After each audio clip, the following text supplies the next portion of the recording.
Next देखते हैं। देखिए नेक्स्ट सवाल क्या अपना, नेक्स्ट सवाल है कि 4 अंकों की वह बड़ी से बड़ी संख्या ज्ञात कीजिए। 4 अंकों की वह बड़ी से बड़ी संख्या ज्ञात कीजिए जिसे 15, 18, 21 तथा 24 से भाग करने पर क्रमशः 9, 12, 15 तथा 18 शेष बचे। देखिए इससे पहले सवाल में हमने क्या किया था, इससे पहले वाले सवाल में हमने किया था कि किसी भी संख्या को हमने वो बड़ी से बड़ी संख्या ज्ञात करी थी जिसमें क्या हुआ था कि 12, 18, 21 तथा 28 से भाग दिया था, तो हर दशा में 5 शेष बचा था। मतलब जितनी भी संख्याएं हमें गिवन थी उनमें से सभी में क्या हो रहा था, 5 जो वो शेष बच रहा था। लेकिन यहाँ पर अब की बार ऐसा कुछ नहीं है। अब की बार क्या हो गया कि सभी में क्या हो रहा है, अलग अलग रूप से शेषफल जो है वो बच रहा है।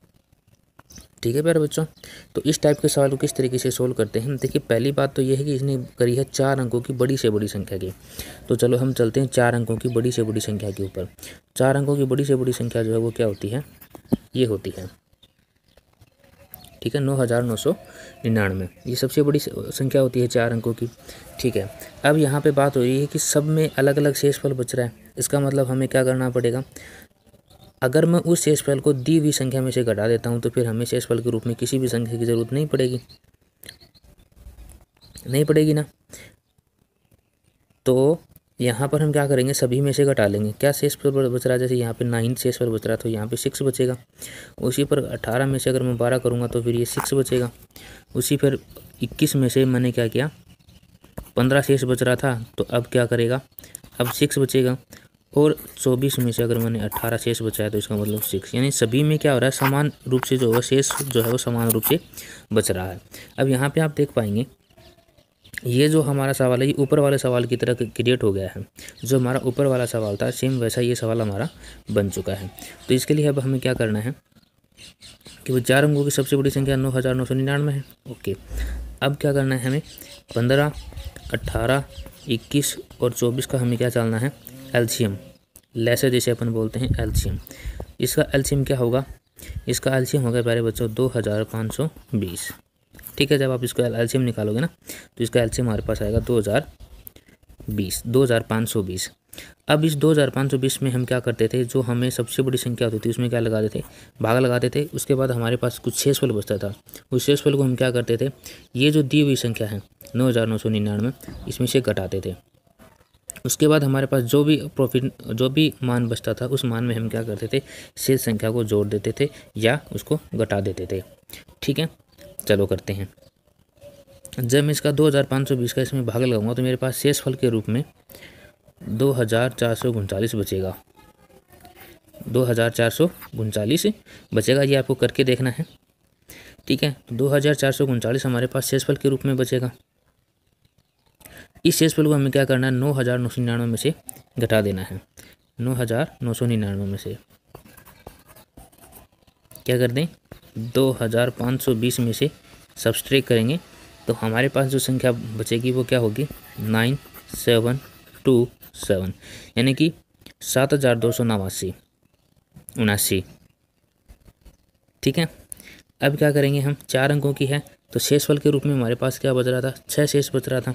सब वैसे तो शेषफल के रूप में सभी में अलग अलग बच रहा था, लेकिन इनका जो अंतर है ना वो समान था, अंतर समान था। तो हम क्या कर देंगे, इसमें से अच्छा 2520, हाँ ये गलत एरर हो गया हमारे पास शेषफल जो है वो क्या बचा था, शेषफल पर बच्चों हमारे पास बचा था 9999 में से शेष में भाग लगाया था 2520 का। उसके बाद हमारे पास ये वाला फंक्शन शेषफल के रूप में बचा था 0।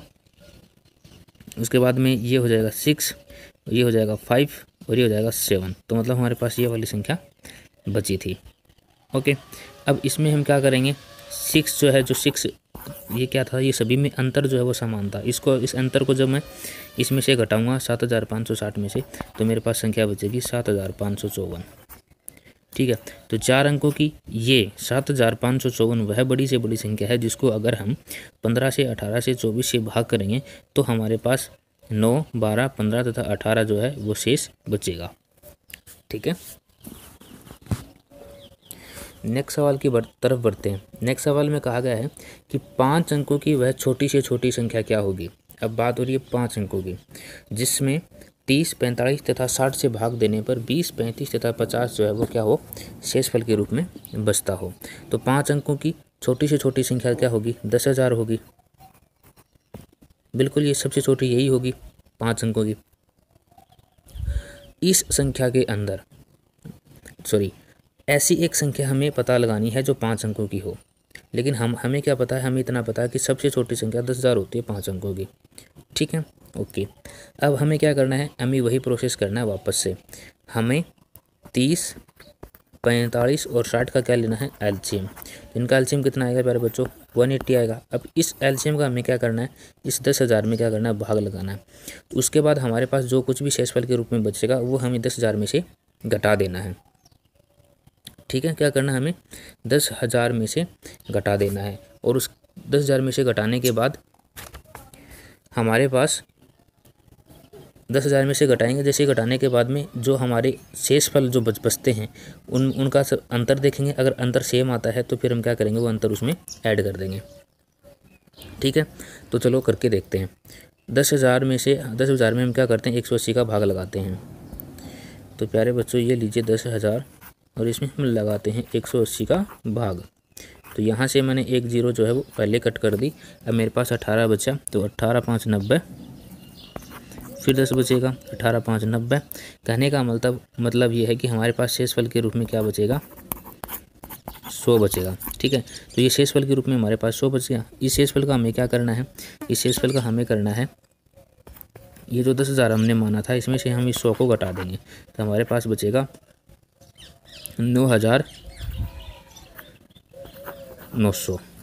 ठीक है, लेकिन प्यारे बच्चों तो 4 अंकों की संख्या होगी, ये क्या होगी, 4 अंकों की संख्या होगी, जबकि हमें तो चाहिए 5 अंकों की संख्या। तो इसके लिए मैंने आपको क्या बताया था, इसके लिए मैंने आपको बताया था कि जब भी हमें संख्याओं के बारे में पूछे, चाहे वो 4 की हो चाहे वो 5 की हो, जितने अंकों की संख्याओं के बारे में पूछे, अगर वो ये वाला प्रोसेस करने के बाद में अगर वो कम आती है तो फिर हमें क्या करना होता है, जो हमारा एलसीएम होता है उस एलसीएम में से जो हमारे पास शेषफल बचा है उसको हम सब्सट्रैक्ट करते हैं, घटाते हैं। ये हो जाएगा 80।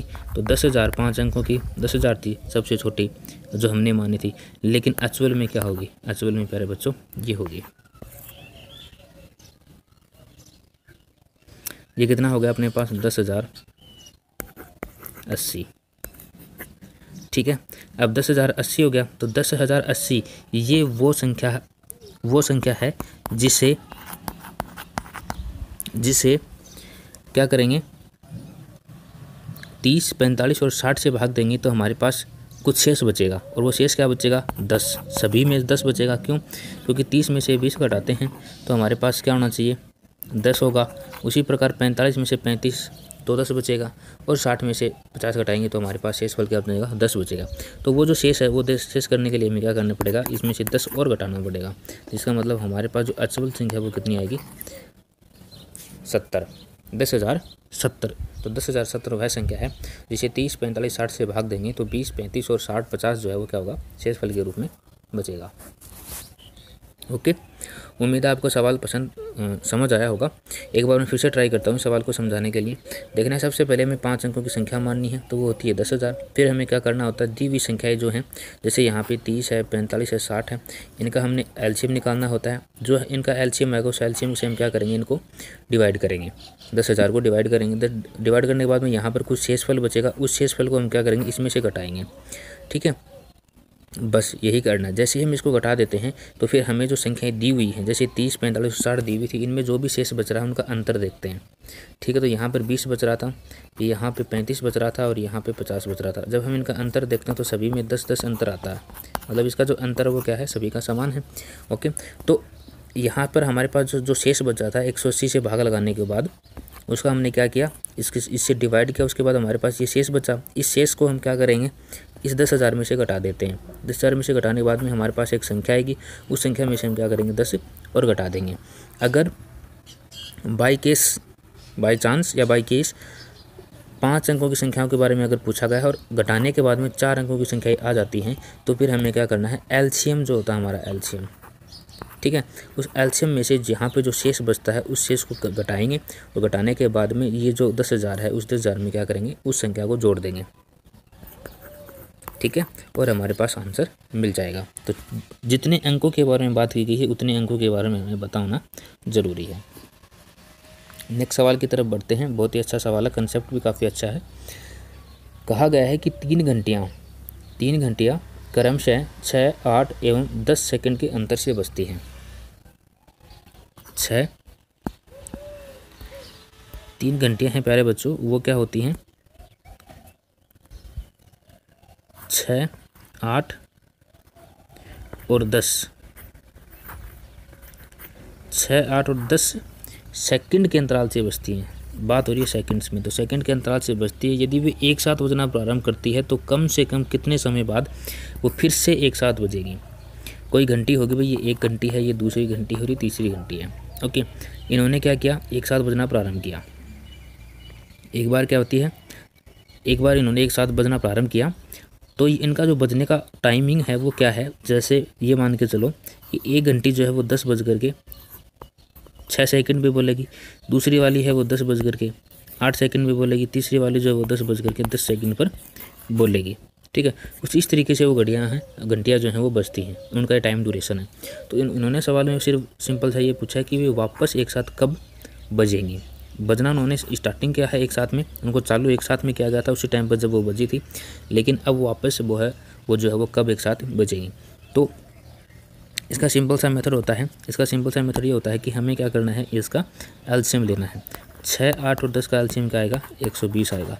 120 सेकंड की बात हो रही है, तो 120 सेकंड का मतलब क्या होता है? 60/2। 60/2 का मतलब क्या होता है? 2 मिनट। ठीक है, तो वे जब भी बजी होगी घंटियाँ, तो उसके ठीक 2 मिनट बाद जो है वो घंटियाँ वापस से एक साथ बजेंगी। कहने का मतलब ये है, जैसे 10 बजे कोई घंटी बजी, ठीक है, अब वो कब बजेगी? 10:02 पर वापस से एक साथ बजेंगी। सिंपल, ठीक है। नेक्स्ट सवाल की तरफ बढ़ते हैं, बहुत ही प्यारा कंसेप्ट के साथ, सेम वही है। देखिए, 3 विभिन्न चौराहों पर यातायात की 3 बत्तियां क्रमशः 48 सेकंड, 72 सेकंड व 108 सेकंड के बाद बदलती रहती हैं। ठीक है भाई, 48 सेकंड है, 72 सेकंड की बात हो रही है और 108 सेकंड की। ठीक है, 3 चौराहे हैं, उनके ऊपर ऐसे ऐसे जो है वो बत्तियाँ क्या होती हैं? बदलती रहती है। आपने देखा ही होगा, अब गाड़ी वाड़ी चलाते हैं तो आपको क्या होता है? बत्ती पर खड़ा होना पड़ता है और पुलिस वालों से डर के खड़ा होना पड़ता है ना। चलो कोई नहीं, वो बात अलग है। हाँ, तो क्या हुआ कि जो बत्तियाँ हैं वो इस सेकंड इतने समय के अंतराल से क्या होती हैं? वो चेंज होती रहती हैं। 3 बत्तियाँ हैं विभिन्न 3 चौराहों पर, इस तरीके से वो चेंज होती रहती हैं। देखिए, जहाँ पर ट्रैफिक ज़्यादा होगा ना, वहाँ पे कम समय होगा। जहाँ पर ट्रैफिक ज़्यादा होगा वहाँ पर समय आपको कम मिलेगा, तो वहाँ पर फटाफट साधन जो वो निकलते जाते हैं। फिर थोड़ा सा मीडियम होगा, वहाँ पे कुछ इस तरीके से आपको खड़ा होना पड़ेगा, और जहाँ पर ज़्यादा ट्रैफिक होता है वहाँ पर आपको इतनी देर के लिए खड़ा होना पड़ता है। ठीक है, ओके। फिर क्या हुआ? बदलती हैं, यदि वे 8:20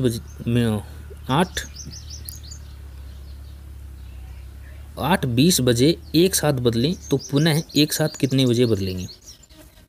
ठीक है भैया, ठीक है, यहाँ पर तीनों का जो टाइम ड्यूरेशन था, किसी ने देखा होगा उनको, तो वो एक साथ चेंज हुई। ठीक है, एक साथ चेंज हो गई।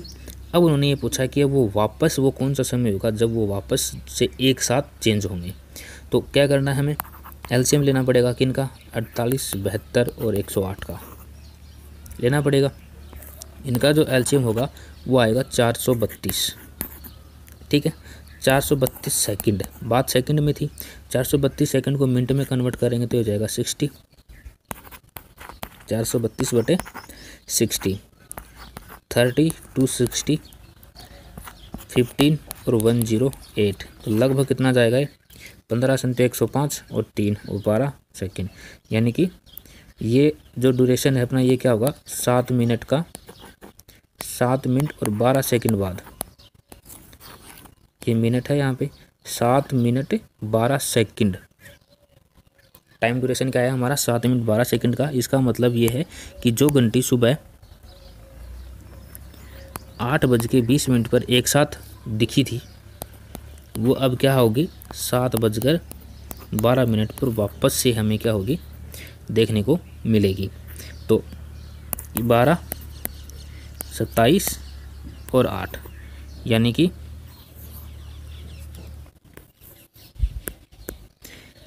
8:27 और 12 सेकंड पर वो जो बत्तियां हैं वो तीनों एक साथ फिर से देखने को मिलेंगी कि वो एक साथ वापस तब से दिखेंगी। ओके प्यारे बच्चों, तो ये था हमारा एक नेक्स्ट कॉन्सेप्ट की ओर बात करते हैं। वो देखिए वो ज़रा क्या है। देखिए सवाल में गिवन है 2890 में से छोटी से छोटी संख्या कौन सी घटाई जाए। 2890 में से छोटी से छोटी संख्या कौन सी घटाई जाए जिससे कि 18, 24 एवं 30 से भाग देने पर प्रत्येक स्थिति में शेष 4 बचे। 4 हमें शेष बचाना है प्रत्येक स्थिति में। तो हमें क्या करना है भाई, एलसीएम निकालना पड़ेगा सबसे पहले। किन का? 18, 24 और 30 का। 18, 24 और 30 का एलसीएम आप फैमिलियर हो गए होंगे अब तक, तो 360। ठीक है, तो ये क्या था, 360 था। और समय कितना है हमारे पास, 2890। इसमें हम क्या करेंगे, इस एलसीएम का भाग लगाएंगे। ठीक है, भाग लगाने के बाद हमारे पास शेषफल के रूप में कुछ बचेगा। शेषफल हमारे पास यहाँ पे 10 बचेगा।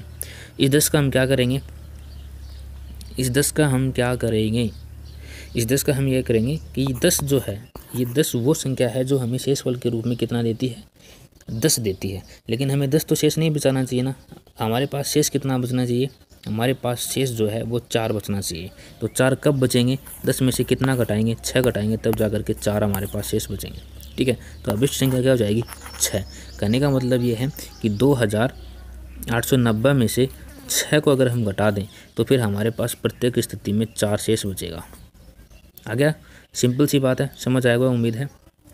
वापस समझना, जो संख्या हमें गिवन है उनका एलसीएम लेते हैं, उस एलसीएम को दी हुई उस संख्या में से क्या करते हैं, भाजित करते हैं, भाग करते हैं। वहाँ से हमें एक शेषफल प्राप्त होता है।